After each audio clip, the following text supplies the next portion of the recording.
दर्शकों, मैं इस वीडियो में बात करने वाला हूं कि मौत को प्रत्यक्ष रूप से कैसे जान सकते हैं। इस पर महर्षि में ही परमहंस जी महाराज अपने प्रवचन के द्वारा समझाए हैं। तो आइए वीडियो प्रारंभ करते हैं। वीडियो प्रारंभ करने से पहले निवेदन है, यदि आप चैनल पर नए हैं कृपया चैनल को सब्सक्राइब जरूर करें। तो आइए वीडियो को प्रारंभ करते हैं। प्यारे लोगों, जो अपनी मौत को प्रत्यक्ष की तरह देखता है उसकी सब सांसारिक भोग वासनाएं छूट जाती है। सांसारिक भोग वासनाओं पर फंसे रहने पर सांसारिक विषयों में आसक्ति होती है।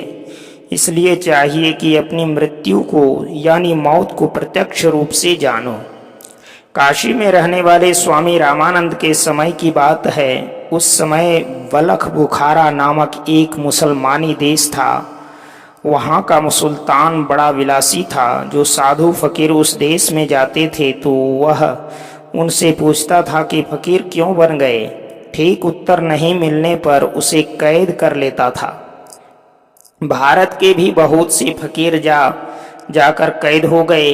यह खबर रामानंद स्वामी के पास पहुंची। उन्होंने शिष्य मंडली से कहा कि कोई वहां जाकर राजा को समझा सकता है और फकीरों को छुड़ा सकता है। कबीर साहब ने इसका बीड़ा उठाया और वहां जाकर बोले, मैं जिंदा फकीर हूँ, मैंने भी घर बार छोड़ दिया, मुझे कुछ खिलाओ। बादशाह ने उनसे पूछा कि तुम सन्यासी फकीर क्यों हो गए। उन्होंने कहा कि यदि मैं अपने फकीर होने का कारण कहूँ तो आप भी फकीर हो जाएंगे। बादशाह ने कहा कि कहो। संत कबीर साहब ने कहा, मैंने मौत को पहचाना है, इसलिए मौत के डर से फकीर हो गया हूँ। बादशाह के वजीर आजम ने कहा, मौत को कौन नहीं जानता, सब लोग जानते ही हैं कि एक दिन मरेंगे, फिर डर कैसा। बादशाह ने आदेश दिया कि यह फकीर बात बनाता है, इसको भी कैद कर लो। कबीर साहब को जेल ले जाने लगे तो उन्होंने बादशाह से कहा कि यदि आपके वजीर आजम मौत को जानते हैं तो आप यह आदेश पारित करवा दीजिए कि आज से 7वें दिन वजीर आजम को फांसी की सजा होगी। बादशाह ने आदेश पारित करवा दिया। अब वजीर आजम को काटो तो खून नहीं, मृत्यु उसके सामने नाचने लगी। उसको मौत ही मौत सूझने लगी। उसे न खाना अच्छा लगता था न कुछ और। 7वें रोज वजीर साहब को फांसी के लिए तैयार कर खड़ा किया और उस जगह कबीर साहब को भी बुला लिया गया। कबीर साहब पूछते हैं, वजीर साहब आप अपने घोड़े पर सैर कर आइए। वजीर ने कहा, मुझे कुछ अच्छा नहीं लगता। तब कबीर साहब ने कहा, अच्छा अब तो आपकी मृत्यु होगी ही, मृत्यु के पहले अपनी प्यारी बच्ची को खिला लें। वजीर ने कहा, मुझे कुछ भी अच्छा नहीं लगता। कबीर साहब ने पूछा, क्या अच्छा लगता है। वजीर ने कहा, मुझे तो मौत की ही मौत दिखाई देती है और कुछ नहीं।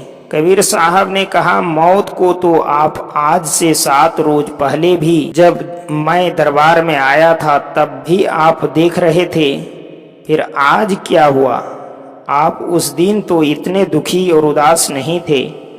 वजीर ने कहा, उस दिन को केवल सुनी सुनाई बात ही कही थी, वास्तव में मौत को आज मैं प्रत्यक्ष देख रहा हूँ।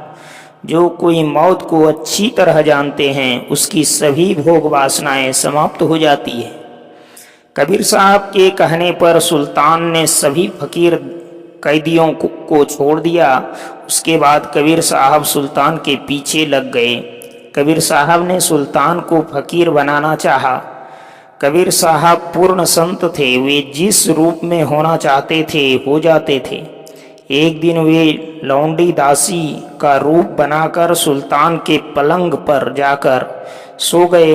जब सुल्तान ने देखा तो वे बहुत क्रोधित हुए और उन्होंने हुक्म दिया कि इसको 100 कोड़े लगाओ। जब कोड़े लगाए जाने लगे तो लौंडी खूब हंसने लगी।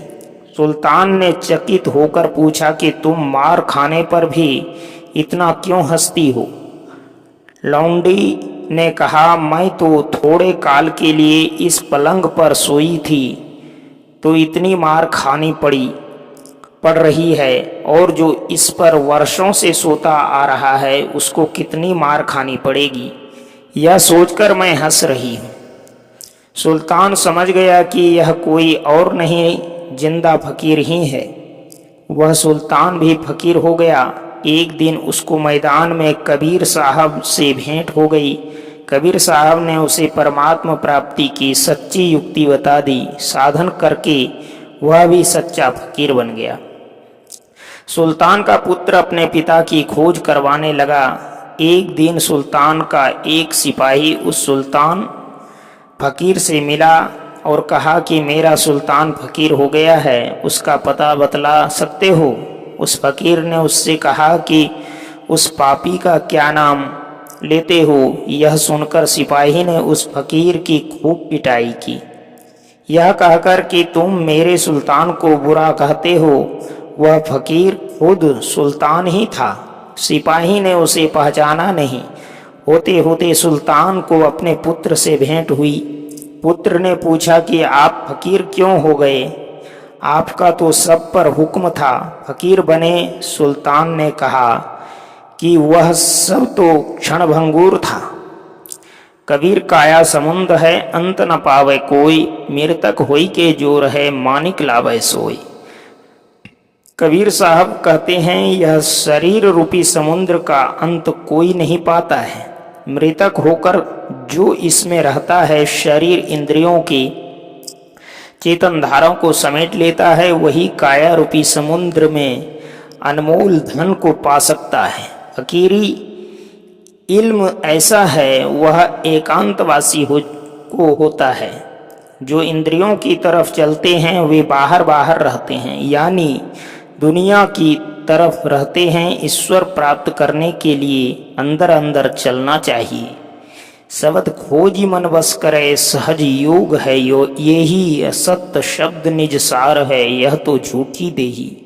सहज योग से चलो तो कहाँ तक चलते हैं, अविगत शरीर के अंदर के अंत में है। यह कोई तमाशा की बात नहीं है।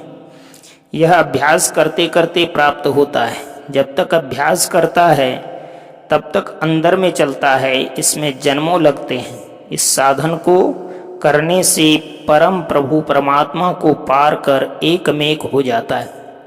फिर उसको आने के लिए बाकी नहीं रहता है।